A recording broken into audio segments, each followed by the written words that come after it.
Welcome back again, my good people. I want to quickly react to the recent news of the US increasing the money for undocumented migrants in the United States from $1,000 to $3,000. The goal of this initiative is to reduce the number of undocumented immigrants in their country. They just want to, you know, give them this money, as many of them that are in the United States of America illegally, so that they can actually go home. So, and if you refuse to make yourself available, to register to get these funds so that they would return you home, it might result to something that they will send you forcefully home, and then make sure that you don't find any way of going to US in the future. So I just want you to watch this video and drop your take in the comment section. Do you support this initiative?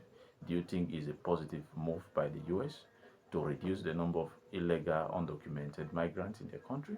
Just drop your comment in the comment section. Thank you very much. The United States Department of Homeland Security has increased the financial incentive for undocumented migrants to voluntarily leave the United States. Now, they've increased it from $1,000 to $3,000 effective until the 31st of this month.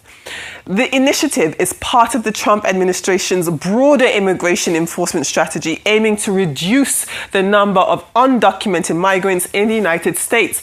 Eligible migrants can they can register their intention through the CBP Home app. Now, that CBP Home app is a rebranded version of the CBP One platform. And then once they do that, they would receive this $3,000 stipend. They'd also receive a free airfare to their home country and a waiver of certain civil fines or penalties.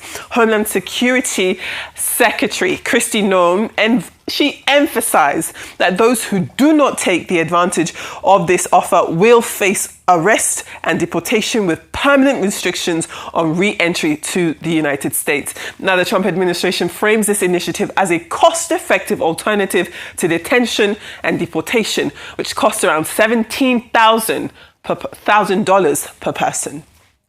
Now, yesterday, we did break the news of the Trump administration's recalling of nearly 30 career diplomats from ambassadorial and senior embassy posts, many of them in Africa. That included the Nigerian ambassador too. But what we're hearing now is that his administration is set to promote loyal ambassadors to key diplomatic positions.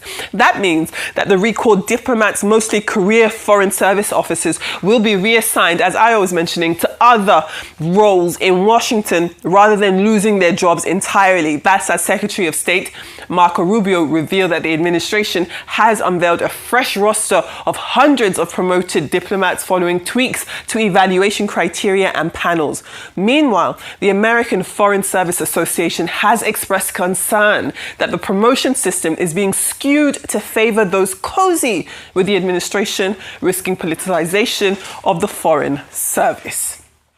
Well, let's move on to our newspaper headlines from across Nigeria and indeed the world. As ever, we begin with the front page of This Day. And This Day does lead with reports that Nigeria and the United States, as we just heard in our brief, have commenced a joint intelligence-driven operation to map and dismantle terrorist enclaves nationwide. This is with US surveillance and advisory support, complementing these intensified deployments by Nigerian security forces to curb terrorism and ensure nationwide security. The front page of This Day also has this standout story, which is, again, reporting the death of Arthur Christopher Mbanefo, who is a former United Nations representative and ICANN president. He lost his life at the age of 95 years. He is a distinguished accountant and statesman. He also served as pro-chancellor of Lagos's Obafemi Awolowo and Ahmadu Bello universities. It is Tuesday, and as ever on Tuesday, we had the legal insert into this day, which includes The Advocate, which is a column written by Onikepo Braithwaite. So on this week's edition, she writes on the Supreme Court's judgment on emergency rule, examining its constitutional implications. Now, the limits also she discusses, she talks about the limits of presidential powers and the debate between strict constitutional interpretation and pragmatic governance in resolving state-level crises. As always, a very interesting read.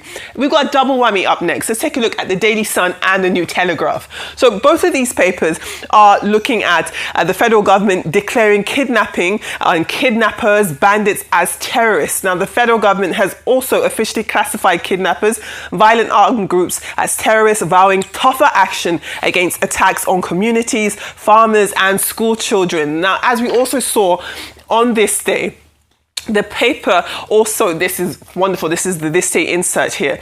This Day reports that Minister Mohammed Idris says kidnappers and bandits will face the death penalty under Nigerian law, with security agencies acting legally under the new counter-terrorism doctrine. So Nigeria really taking security seriously. Moving on to the Daily Independent this morning. Meanwhile, we're seeing that the Dangote refinery is again getting involved. So what they're saying is, essentially, what the refinery has done, they have launched a nationwide hotline for Nigerians to report any MRS filling station selling petrol above the approved 739 naira per litre. That is as part of efforts to enforce fair pricing and ensure transparency and curb artificial scarcity. So if you want the hotline number, you're going to have to take a look inside the papers there to see what is there for you.